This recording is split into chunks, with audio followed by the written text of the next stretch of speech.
on the Indo-Pacific themes, looking at various bilateral as well as some of the minilaterals in the Indo-Pacific. So I think there is an interesting context out there. I think none of us can miss that. Rising tensions with China over the last few years, and especially the Galwan clash has brought out an ugly face in India-China relations. But correspondingly, it appears to be also pushing US and India a lot closer today. A series of high-profile statements from senior US officials, lawmakers supporting India have come out in the last month or so. This is clearly in contrast to the 2017 Doklam confrontation, where there were no standalone statements, although the US spokespeople and unnamed officials did comment on in a manner that was fitting Indian objectives. Because it was possible that India would not have wanted major public expressions of US support, at least during the Doklam conflict, viewing that it might complicate its negotiations with China. But this time around, the situation appears to be different. The consultations between the two sides are much more open, and the US has publicly and repeatedly supported India. An even more stark indicator of the growth possibly between the ties between India and the US is a flurry of statements from the US officials in support of India. Just this week, earlier in the week, you had, while speaking at the International Institute of Strategic Studies in London, Defense Secretary Esper criticized China for being engaged in systematic rule-breaking exercising economic coercion and other malign activities. On the Indian side, too, there appears to be a change of the modes. Former diplomats, as well as senior officials, are making a pitch for fundamental shift in India's China policy. Traditionally, these are voices that had usually supported stronger, mutually beneficial, even if clear-eyed relations with China. Whether these opinions will lead to changes in India's long-term China policy remains to be seen. But there is little doubt that, much like the Sino-Indian War of 1962, there are fundamental questions being asked in New Delhi of India's China relations. These voices have also been calling out for closer strategic engagement between India and the US, as well as with like-minded partners in the Indo-Pacific. In fact, making a pitch for operationalizing the Quad beyond the security dialogue format to maybe more even coordinated military exercises and so on and so forth. To discuss all of this, we have a terrific panel this evening. I'll start with Dr. Elisa Ayers. She's a senior fellow for India, Pakistan, and South Asia at the Council on Foreign Relations. She's a foreign policy practitioner and award-winning author with senior experience in the government, nonprofit, and the private sectors. Her book about India's rise on the world stage, Our Time Has Come, How India is Making Its Place in the World, was published by Oxford University Press in January 2018. And was selected by the Financial Times for its summer 2018 politics list. Our second speaker for this evening is Jeff Smith. He's a research fellow in Heritage Asian Studies Center, focusing on South Asia.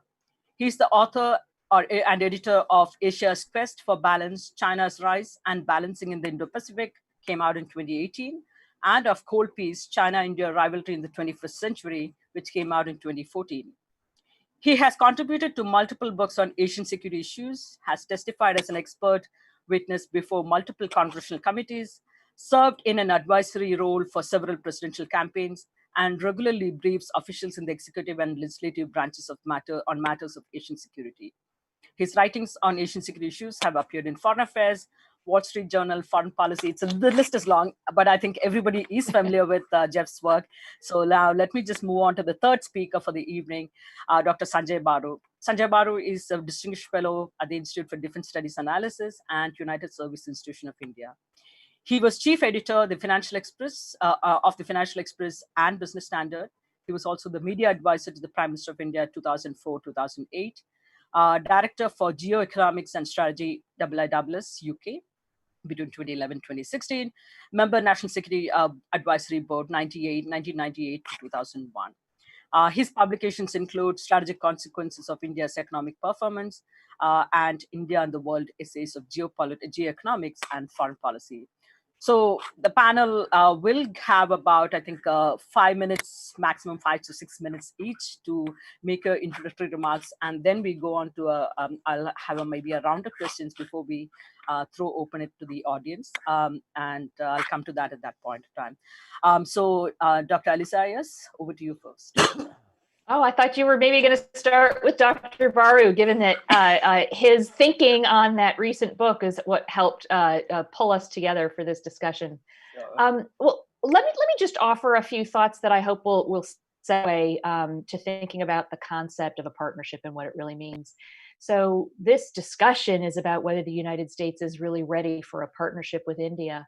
And for me, that raises the question of how do we think about what a partnership means? What is a partnership? Actually, the United States and India have gone from being estranged democracies during the Cold War to becoming partners, to becoming strategic partners. We are now officially a comprehensive global strategic partnership. That's the way the relationship is now officially described. We've seen over the course of the past decade a real move to formalize how India and the United States can work together militarily and on the strategic side. These were areas that were very, very difficult to find kind of a working warp and weft connectivity in previous eras. But India has now been designated under the US system as a major defense partner that allows for us to work closely together without being allies, which I think is an important distinction. This issue of whether the United States is ready for a partnership with India, I think the answer to that is most definitely yes. The questions that emerge from that are what comes along with that partnership? What does it mean? And I think here, that's where you see some differences and still some tensions over the idea of what goes along with a partnership. For example, there's now a significant community of foreign policy experts in the United States who have a history of working with India and understanding the challenges in the region. And so I'm not speaking about that small community now, but I do think that broadly there is sometimes in the United States a confusion over the difference between a partnership and an alliance. I think it's that element of a formal alliance that India is not interested in. I think people have been very clear over the course of decades that anything that creates a formal obligation that would impinge upon India's ability to shape and take its own independent decisions, that's the kind of a relationship that New Delhi is not, across different parties, has not been interested in having. The United States has a long history of working with treaty allies in the way we work around the world and think about our security relationships.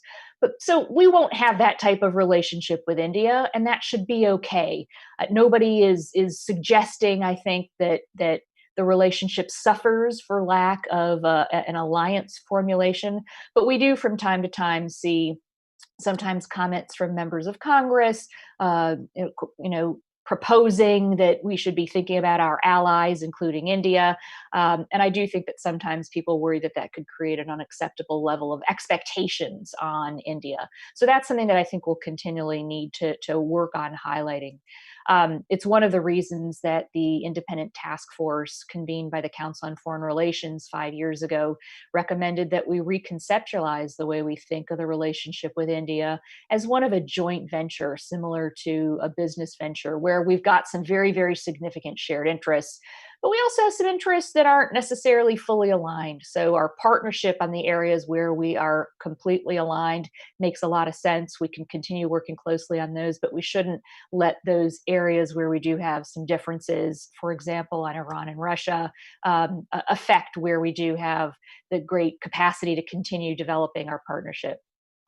I wanted to say a couple words about trade and economics. Now, obviously, I think all of us can look back on where things were 20 years ago and where they are today and see that there's been great growth. We are now more closely knitted together economically than ever before. Two-way trade keeps growing, investment flows keep growing, people-to-people flows, incredibly important, keep growing too. But there's no denying that this is an area that has significant frictions. It doesn't mean that we don't have a partnership or that the United States isn't ready for one, but it does mean that there's some tough bumps on the road. And the United States is going to continue. I think we'll see this across any kind of a U.S. administration. The United States will keep pushing for equitable access to markets. And because the Indian economic approach still retains some protectionism, we're going to continue to have tensions over these issues. I would also say here that these kinds of tensions have also viewed at times the way India is seen as an international economic actor. You can see that, for example, in the lack of enthusiasm in the United States for supporting and helping to push through Indian membership in APEC, the Asia Pacific Economic Cooperation Forum. I've been advocating for that for long. India is an important economy. It is not as open as many of the other Asia Pacific economies. And you see, I think, a kind of hesitance among other countries to champion Indian membership in that forum as a result. I'll say one final word. In the concept of a comprehensive and global strategic partnership, there's a major issue here that's growing in importance and urgency, and that's climate change. This is no longer an issue where the United States is playing a global role or really a role as a partner to other countries, including India. I'm sorry to say that, but it is true. Partnership on clean energy and climate change was a big piece of what the Obama administration emphasized in the relationship with India. This is still a big piece of India's international engagement and of India's domestic priorities. But that is not something that the Trump administration has emphasized for its own reasons. We see France and India now partnering very closely together, for example, on solar energy development and deployment. If we're thinking about a comprehensive global and strategic partnership, this is certainly an area that we simply must prioritize. India continues to do so. I think the United States should as well. We're only given 3 to 5 minutes. Let me stop there, but happy to develop further on any of these issues and others. Thank you. Thank you, Alyssa. That was fantastic. A good set of opening remarks. And now let me move to Mr. Jeff Smith. Jeff, over to you. Yeah, the problem with going after Alyssa is that she's going to hit all the main points and probably do it better than you are. So this is the unenviable position here. But I'll keep my remarks short since you only asked for 5 minutes, and since I'd rather leave the time for Q&A.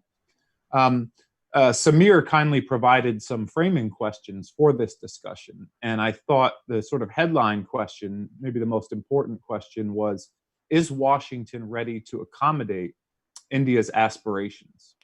And it's a very important question, but one I don't know that I'm prepared to answer adequately, because as long as I've been watching India, I don't know exactly what those aspirations are. What exactly is it that India wants from the US and from the US partnership? I can't say I've always gotten a direct and straightforward answer to that question.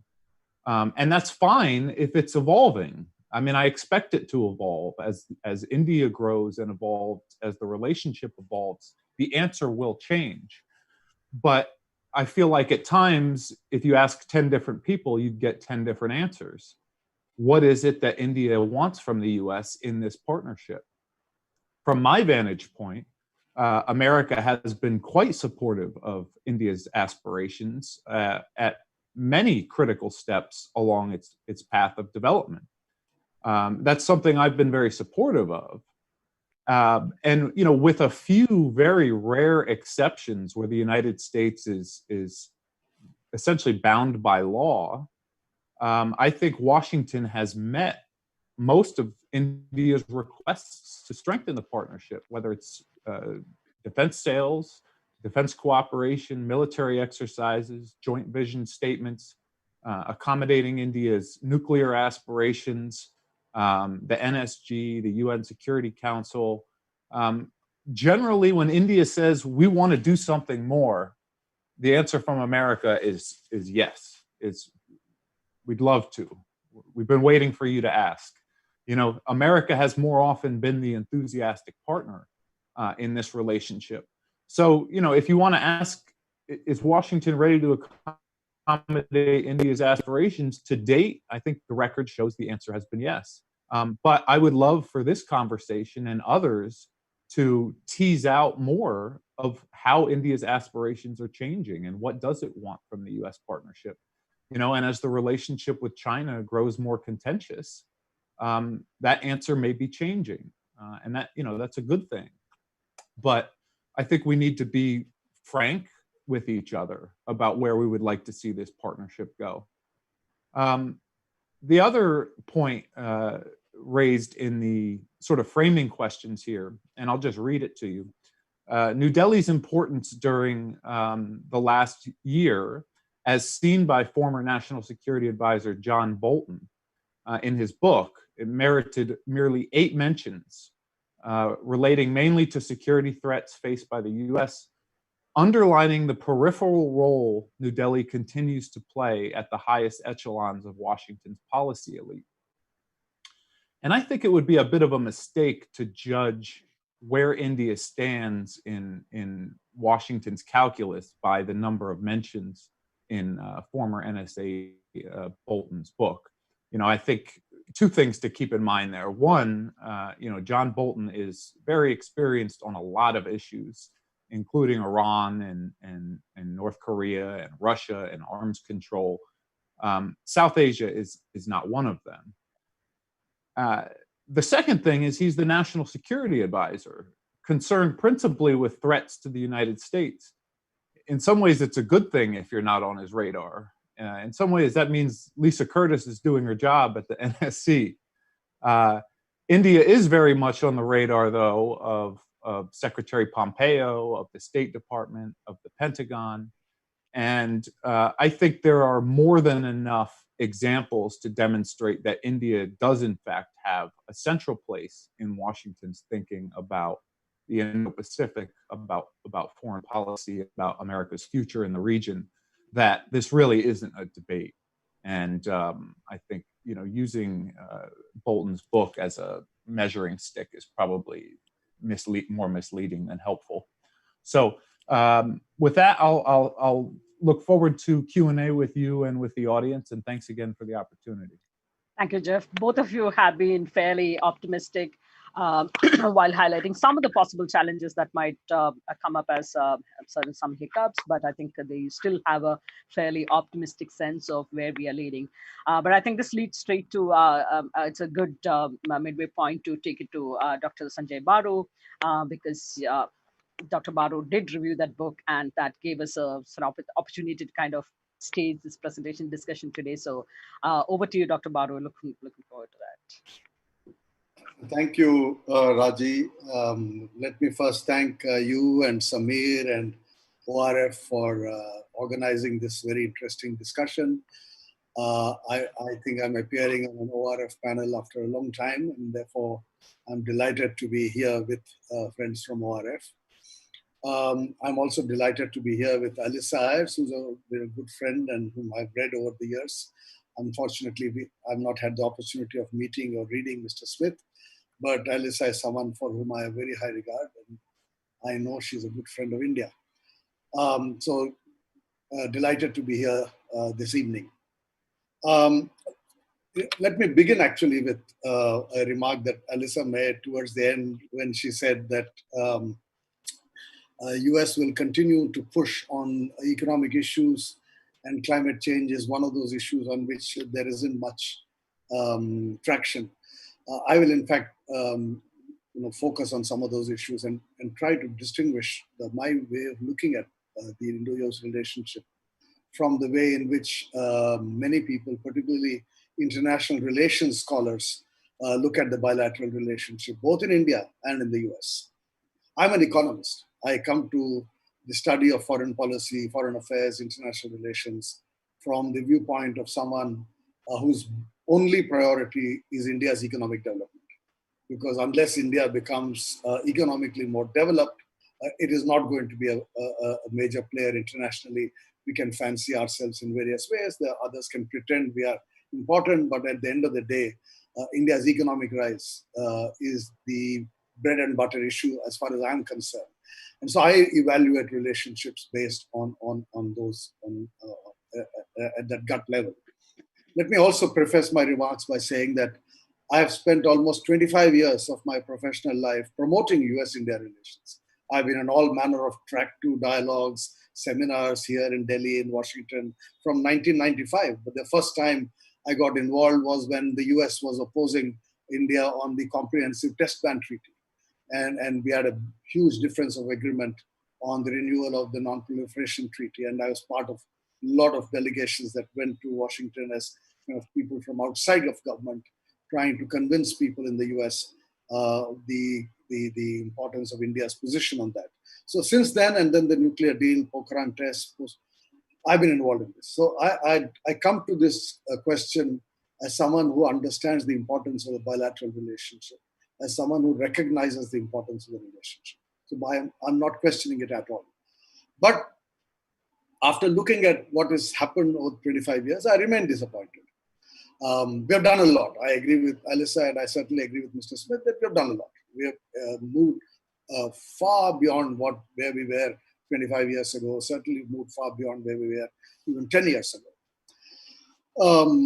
But I do, the peg, of course, as you correctly said, was Bolton's book, and it's important. I mean, when the National Security Advisor of the United States, who sits in the White House and writes a book on what were the primary concerns of the United States in the period, and India is mentioned only in reference to Pakistan, in reference to China, in reference to Iran, in reference to Russia, in reference to other countries, but not India per se. And I think the only place where India is mentioned in reference to itself is on trade, where Mr. Bolton, in fact, agrees with Robert Lighthizer that India is a problem.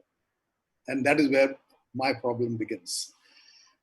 The way in which I've heard US policymakers try to present the Washington perspective over the last 25 years is to say, the White House is focused on India, the problem is in USTR, or the problem is in Pentagon. State wants a good relationship, and I've heard that even this evening. In India, it's the Prime Minister's office. Ministry of Defense, Commerce Ministry, Finance Ministry, everybody falls in line once the Prime Minister says there's an important relationship, right?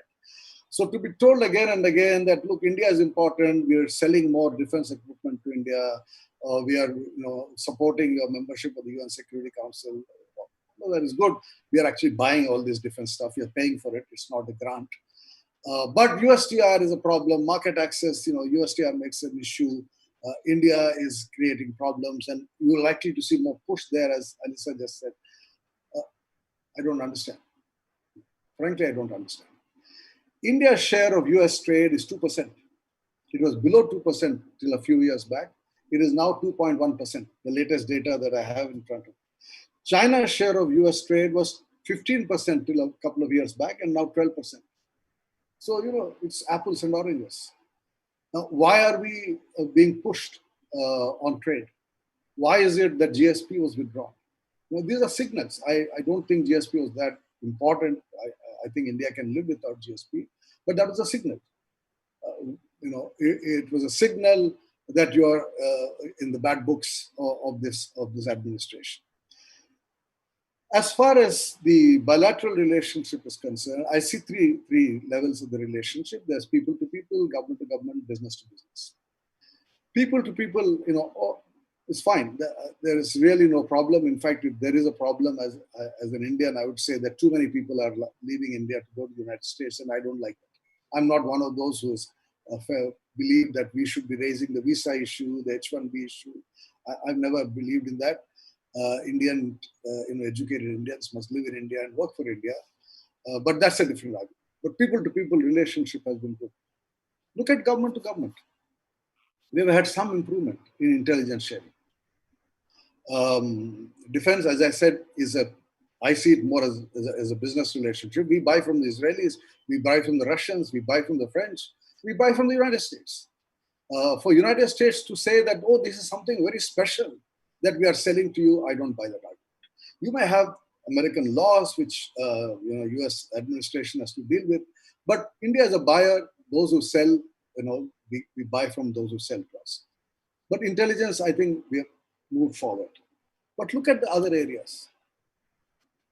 Kashmir, it remains an issue. What are my core security concerns? As an Indian, what are the 2 or 3 things that I'm really worried about? Kashmir is certainly one of them. I remember in 1993 or 94 when Frank Wisner came here as US ambassador. And I'm talking about 27 years back.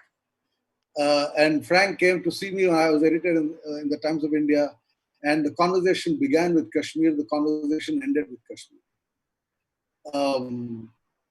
And when President Trump, goes back to the same kind of thing, I'm not sure where we are today on Kashmir. On China. The US has a problem with China. Till the US had a problem with China, where was the US as far as India's problems with China were concerned? So I think when we talk of a strategic partnership at a global level, as an Indian, I would ask, where are you on my core security concerns? What are American core security concerns? And I'm willing to be tested on that. As an Indian, I would say, okay, what are your core security concerns? And ask me where I stand on your core security concerns. But certainly as an Indian, I would ask, where do you stand on my core security concerns, whether it's Kashmir, Pakistan, terrorism? Not about words, but substantially. And I think intelligence sharing is certainly one area where I'm just measuring the time. If I don't know if I've taken 8 minutes already, so I'll very quickly wrap up. I think let me end on a positive note. What is it that we need? Because so far I've been full of complaints. I think we do need, as Jaishankar said the other day when he spoke to the USIBC, we need cooperation in the knowledge economy. We need technology. We've been talking about technology. Even on climate change, what have we been asking for? Clean coal technologies. Across the board, India needs access to technology. IPR was made such a big issue to prevent India from accessing technologies. But if India has to industrialize, if India has to become a major economy, it needs access to technology, and the United States is a technology provider. So I think that's one area, the knowledge economy, where things are beginning to happen. I'm told that there's a lot of progress. I hear positive things, but I think we need a substantial movement forward. And that I would answer your question, is US ready for Indo-US partnership? By saying yes. If the US meets those kind of demands of mine, I would say the US is ready for a partnership. Let me stop here. As you know, I can go on and on, but I'll stop. Thank you, Dr. Baru. You certainly throw some very interesting and questions about where we stand. I think on Jammu and Kashmir, I don't know. I think it is China, for instance, who is taking you to the Security Council. And in the Security Council last year's the discussions when it happened, it is the US and France that they stood for India, not Russia. Not China took you to the UN Security Council, and Russia took a neutral position. So I think we need to look at the relationship afresh, and I will stop at that. But I think there are some interesting remarks on that. Could I make a few comments based can I just come back to you with the one round of questions, and then you can also respond to it. And again, something that Dr. Baru pointed out is the whole Bolton's book being a big thing. But my question is does that really is that reflective of the broader consensus that plays out in of the consensus that plays out in Washington D.C.? I have my doubts, but I think that's something that you both can talk, Alyssa and Jeff. Both of you can address when you have the chance next.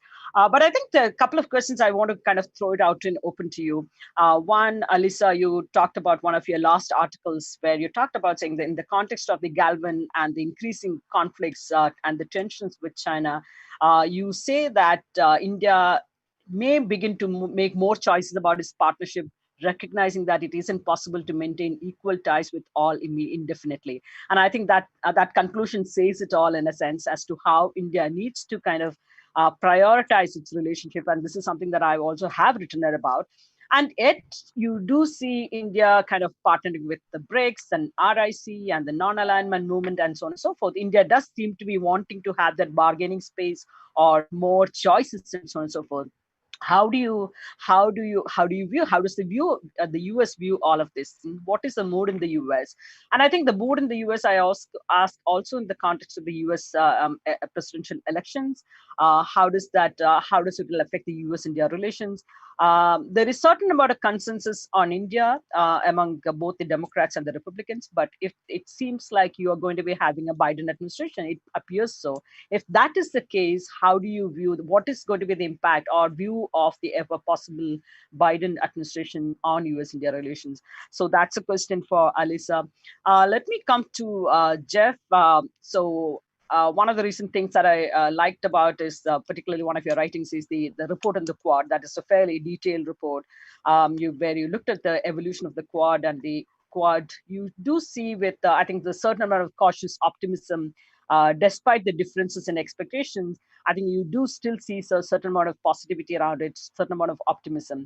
But I think even the problem somewhat has been within the Quad is that even when the concerns of all the four countries are on China, there have been different threat perceptions. For instance, India's threat perception with regard to China comes primarily from the land borders or Indian Ocean. But for US, Australia, and Japan, it is somewhat slightly different in a sense in terms of their threat perception. So how do you see those differences in terms of how these threats are playing out, and how do we get over the problem of expectation to come to each other's aid, and how do you look at that Quad playing out in the longer term? And a question for Dr. Baru, Sanjay, is the whole question of decoupling. There has been a lot of talk about decoupling, but I think even before the term that really came about in the last few months, deglobalization has been sort of seeing the trend, that trends towards deglobalization has been already on. How credible is decoupling as a strategy, given that China is going to be a longer term problem? That your ability to diversify global supply chain and all of that stuff, how credible is that? And is that something that is doable, that might materialize in the coming years, or how long do you think it's going to take? So let me go with Alisa first, and then I come in the same order. Alisa? Oh, I've already unmuted myself. Sorry.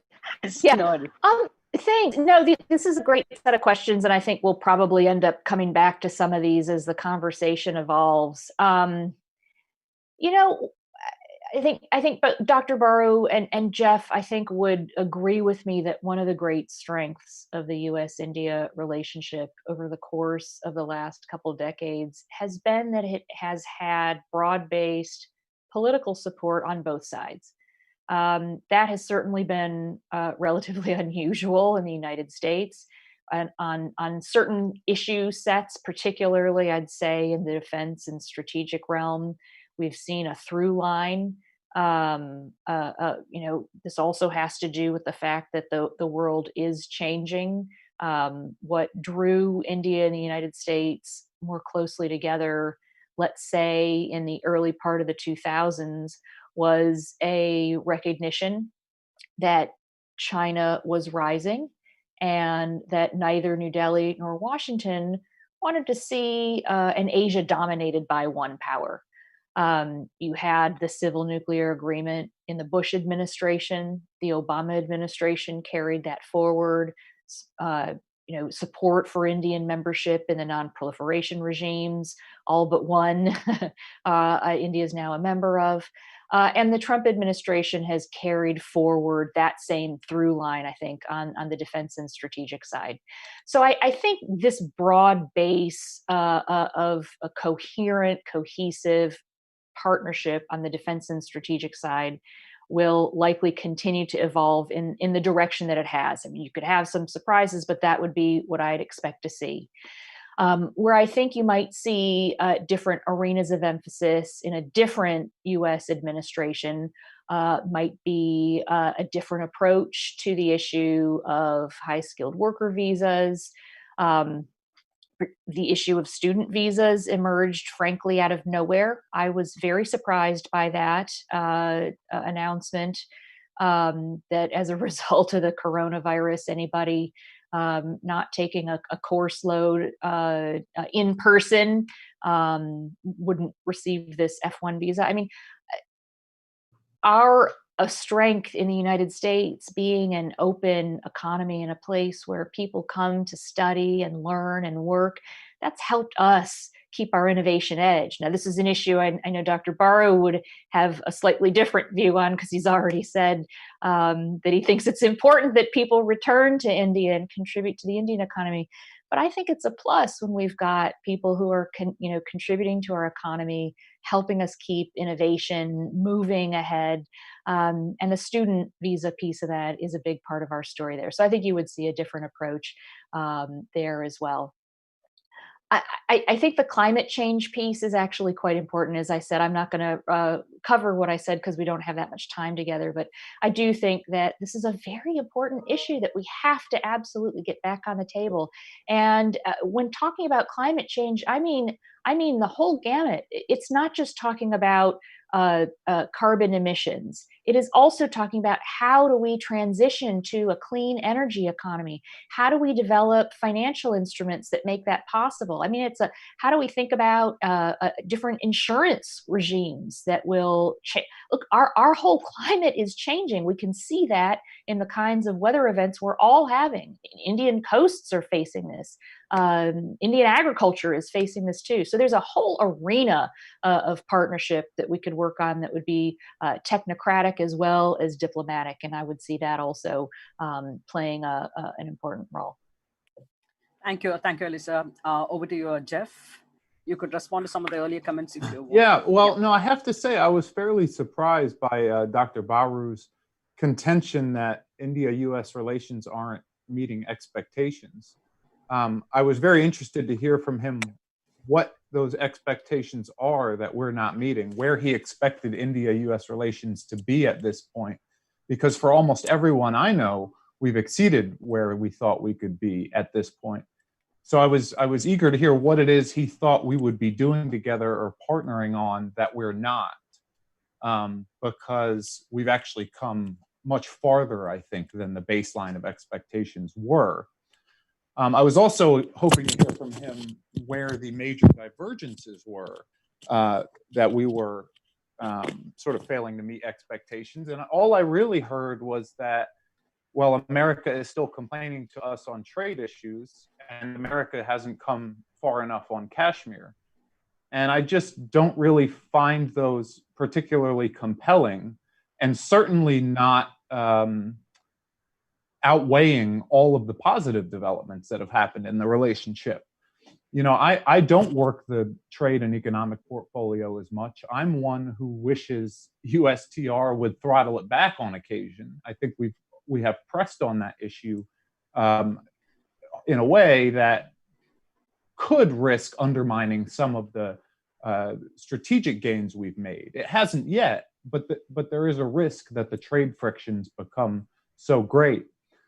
But, you know, the economic partnership, bilateral trade has grown exponentially. And I think he said he didn't understand why the US was pushing so much on this.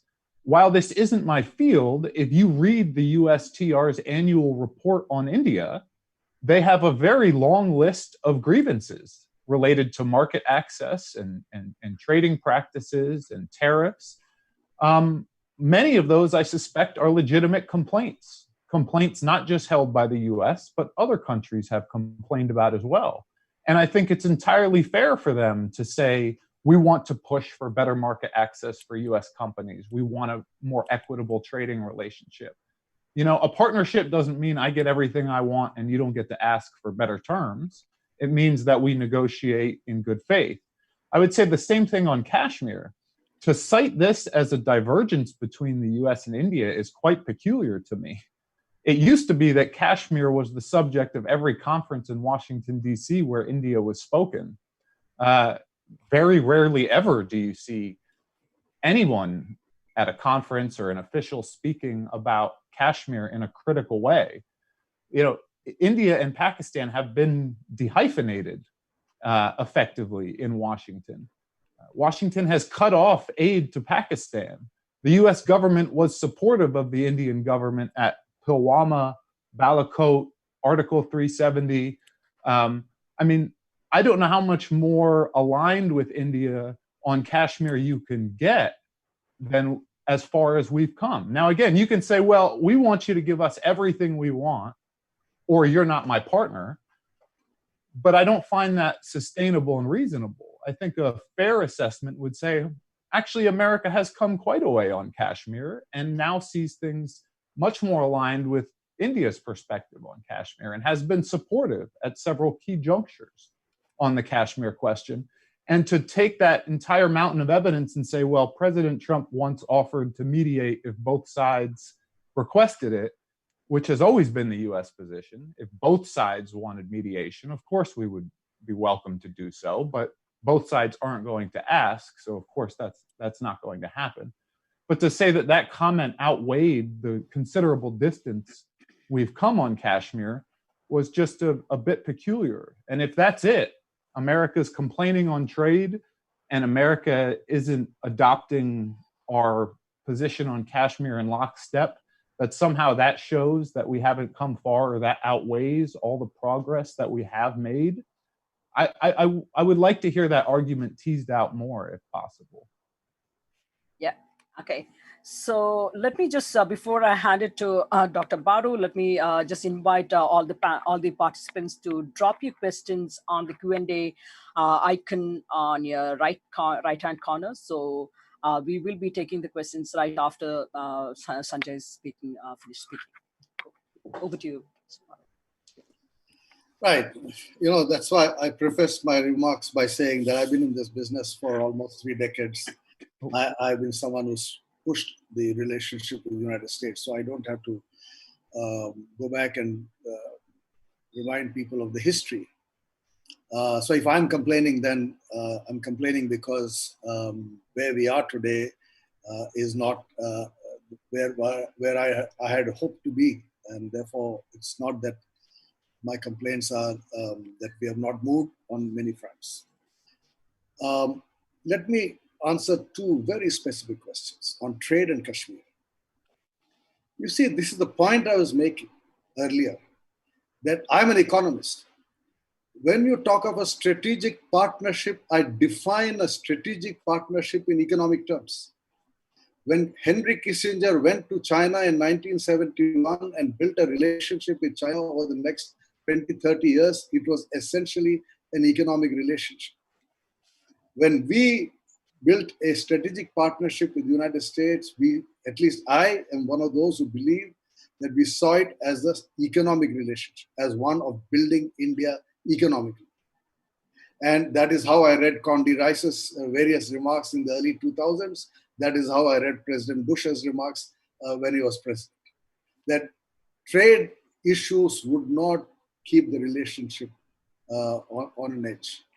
What we have seen in the recent past, and this is where all the IR scholars tell me, oh, but UN Security Council, US is supporting us, it didn't allow China to bring a resolution to UN Security. What difference does it make?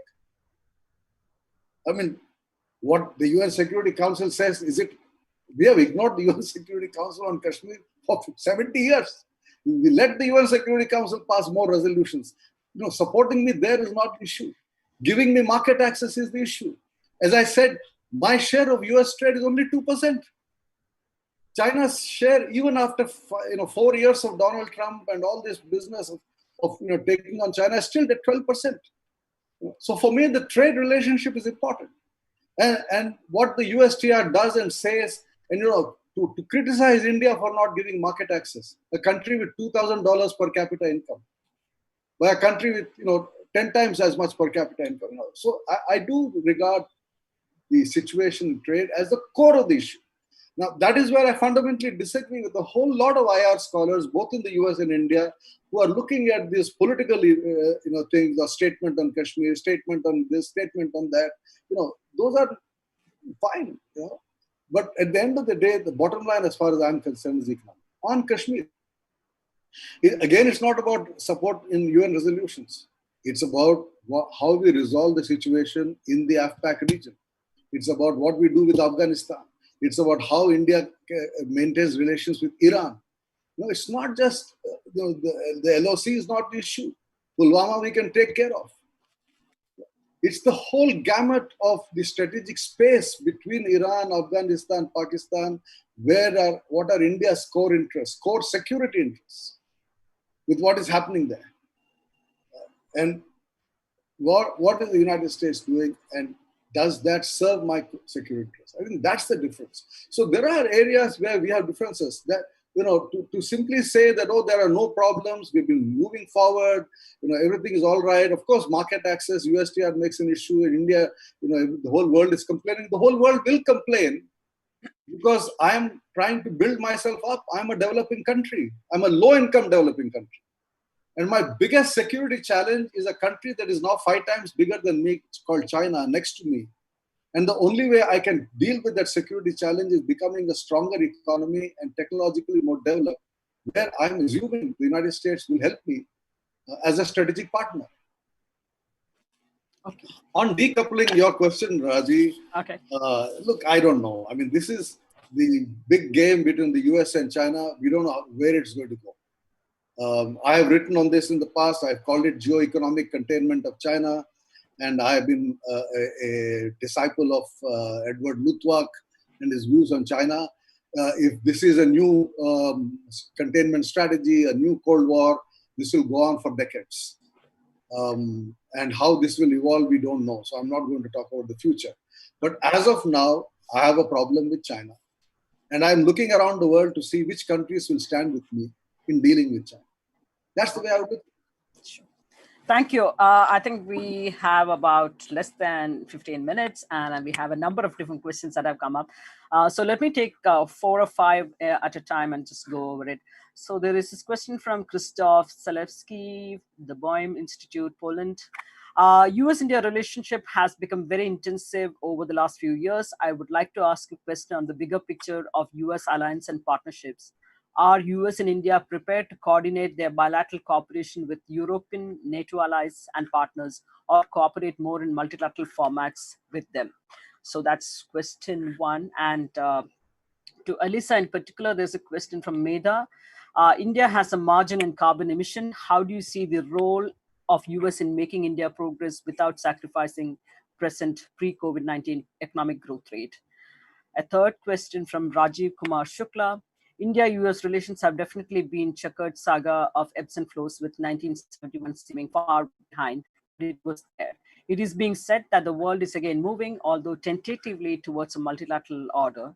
However, this dynamic is going to play out for India-US relations. On a lighter note, are the Americans comfortable with the new Indian PM appear to be canvassing for Mr. Trump's re-election? And let me take 2 more questions and then get back to the panelists. What is the way ahead for India-US relationship in case of Biden victory in November?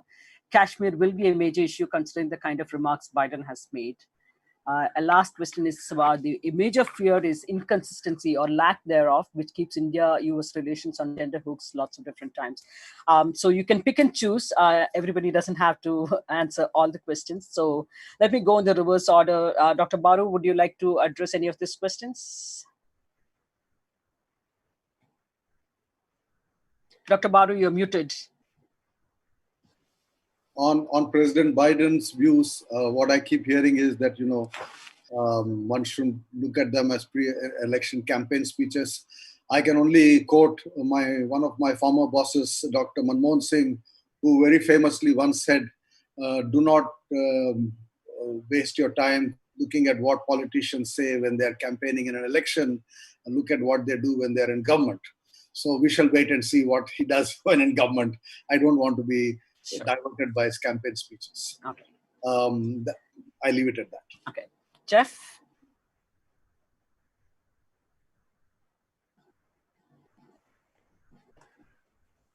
I would actually echo Dr. Baru's remarks that I think we really have to wait and see once the next president, whoever it is, takes office, and assess them on their policies, not on their campaign speeches. I do think that there is a risk that Indian domestic politics become an issue in bilateral relations in a way that we have not had to contend with before. That was becoming the case last year before the pandemic hit and before the series of crises at the China-India border. Domestic political developments in India were sort of on the minds of US politicians in a way that's quite unfamiliar for the two countries.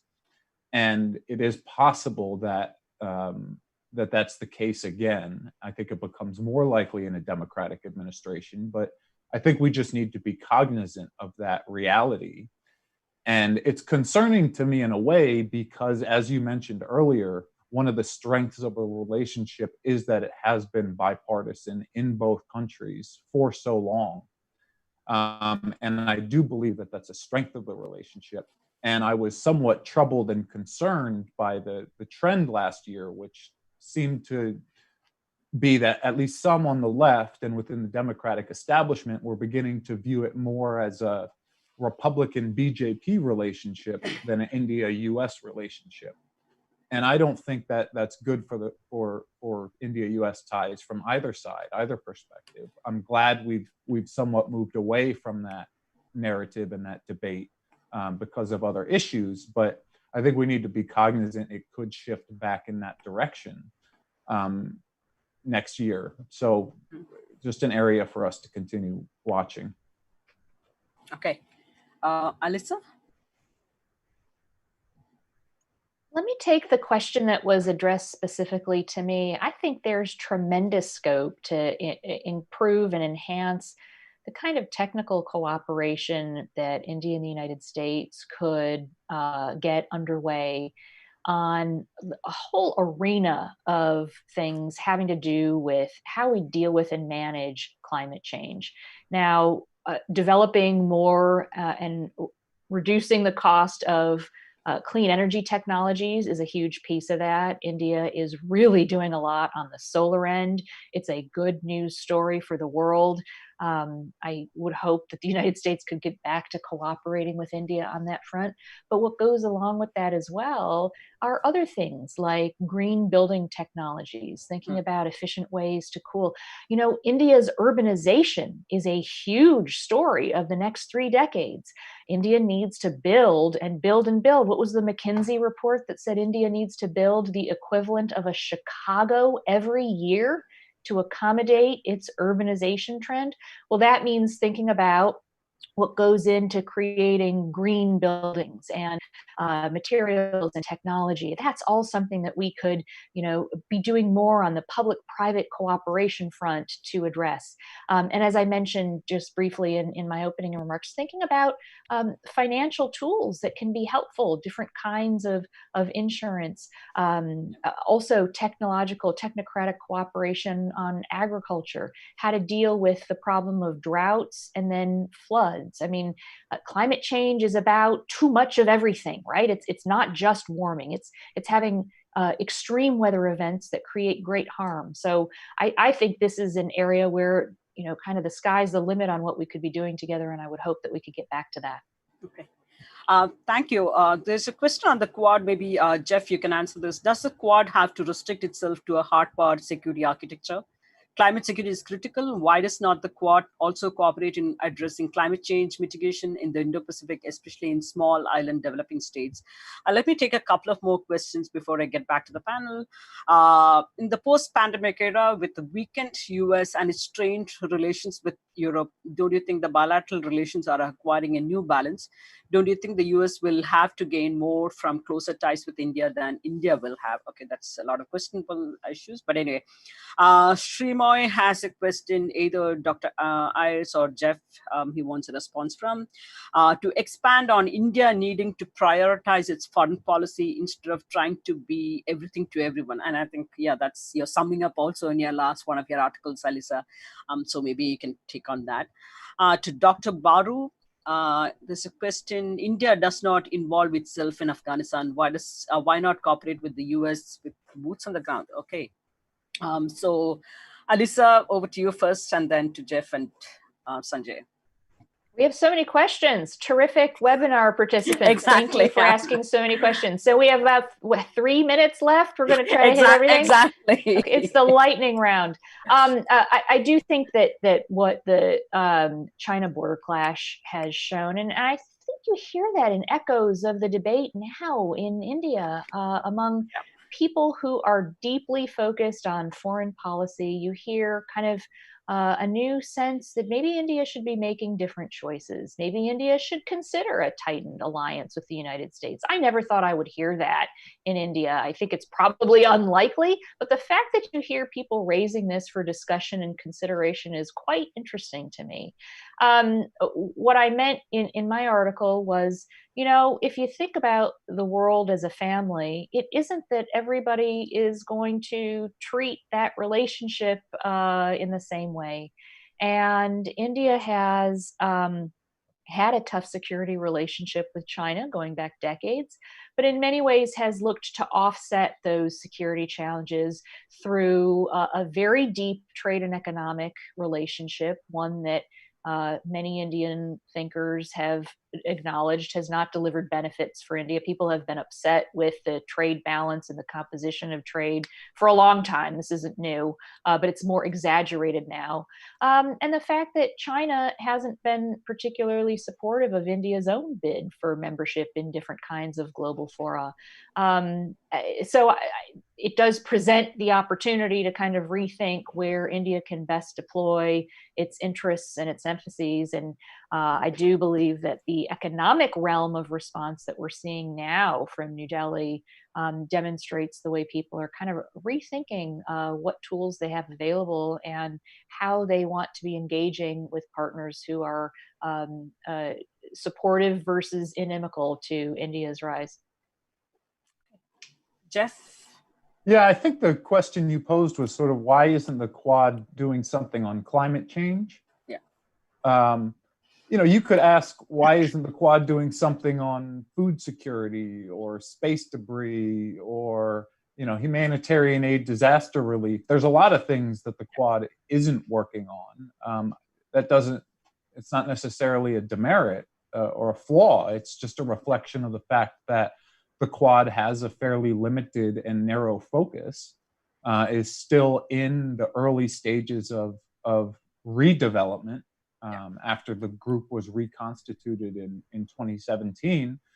And right now, security issues are the bread and butter for that group. They're its main purpose, its reason for being. That doesn't mean, though, eventually that the Quad's agenda can't be broadened in scope. And in fact, we just saw last year not only an upgrading of the Quad to the ministerial level, but an expansion into the area of counterterrorism exercises. And then earlier this year, it wasn't a formal Quad initiative, but all the members of the Quad were on a COVID-19 pandemic response. In fact, a Quad Plus. Yeah, it was described as a Quad Plus conference call in the Indian press, but a regular meeting among officials of the Quad and I believe Vietnam, South Korea, and New Zealand. New Zealand. Yes. And so I've actually argued that the Quad should look to promote functional cooperation in these limited coalitions with like-minded partners where their interests overlap. This pandemic response would be a good example. Could climate change theoretically one day be another area where they could be forming functional coalitions? Yes, theoretically it could. But for now, I think just getting the group back together took 10 years, right? And so I think there's more of a focus now on consolidating the foundation of the Quad. And making that strong before it begins branching out into too many new areas. But theoretically, that could one day be on the Quad's agenda. Sanjay? The question was on Afghanistan. I mean, it reminds me of the one on Iraq where India was asked to send troops, and but Atal Bihari Vajpayee was prime minister. You see, the point is we have had a strategy on Afghanistan for a long time. We have trained Afghan soldiers, Afghan security forces. We have given all manner of aid, including civilian aid and military aid. And we want Afghan government to be strong enough to deal with an internal civil war. I do not see any reason why India should go and clean up the mess created by two superpowers, first the Soviet Union and then the United States. And Afghanistan has become the kind of a black hole. And I have absolutely no reason why Indian soldiers should go and die there. But certainly India should be helping a civilian government in Afghanistan fight off the Taliban and establish its legitimacy. Now, one consequence of all that could be civil war in Afghanistan between the pro-Taliban and the Taliban. And that is something the Afghan people have to decide. If that's the kind of civil war they will need in order to settle the issue, so be it. If in the process Afghanistan gets divided, so be it. There is no reason why Afghanistan should remain just one country and be handed over to the Taliban on a gift platter by the United States and Pakistan. I just don't see why it should be. There could be a civil war in Afghanistan, and Afghanistan could get divided into different territories. All kinds of consequences possible. But why Indian soldiers should go and kill themselves there? For what purpose? It's not very clear. Unless that kind of larger framework is clear, I don't think India should be sending its soldiers there. Okay, thank you, Dr. Baru. I think it's been a fascinating conversation, and I think we could have gone on for another couple of hours. You see, I think there have been many more questions, but I think in your remarks as well as your interventions thereafter, you have covered a lot of ground. So it's been 1 hour already. I can't believe that, but I think at this point of time, let me just thank all the panelists and all the participants. I think we are close to about 80 participants out here, and thank you all for joining us and finding the time to join this stimulating discussion on US-India relations.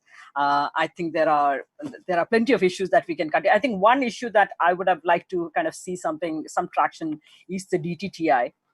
Which is being, again, it's a question of expectations and what did we expect too much and in a very short span of time, because I think we have come a long way, and the relationship is significantly different from what even 10 years ago, in a sense, whether it's the US commitment towards China, whether it's towards energy issue, towards Kashmir, whole range of issues. I think it's very, very clear. But I think one area where we haven't seen much of progress, we are buying a whole lot of arms. Defense purchases are on, especially in the middle of the standoff with China. But I think most of them are coming through the FMS route, which also shows that there are certain issues to be dealt with under the DTTI framework and so on and so forth. But again, that's something that we hope to take up on another occasion, and that should bring us back on another panel discussion like this, another webinar for us.